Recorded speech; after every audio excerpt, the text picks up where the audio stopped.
बिस्मिल्लाहिर्रहमानिर्रहीम। अस्सलाम वालेकुम।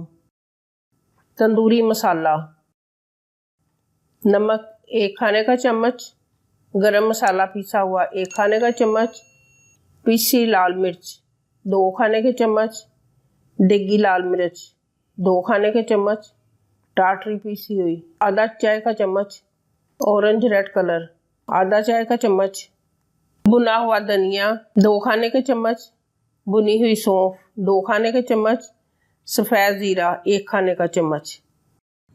सौंफ, धनिया और ज़ीरा और टाटरी, नमक, ऑरेंज रेड कलर, ये मिला के तो एक दफ़ा पीस लें।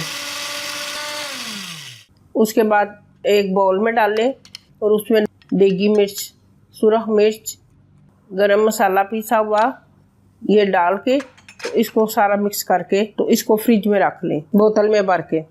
और जब आपने चिकन रोस्ट बनाना है तो इस मसाले को दही और नींबू में मिक्स करके चिकन को लगाकर मैरिनेट करें। इस चिकन को पैन में पकाकर धुआं दे लें या बारबेक्यू कर लें और मज़े से खाएं और हमें दुआओं में याद रखें।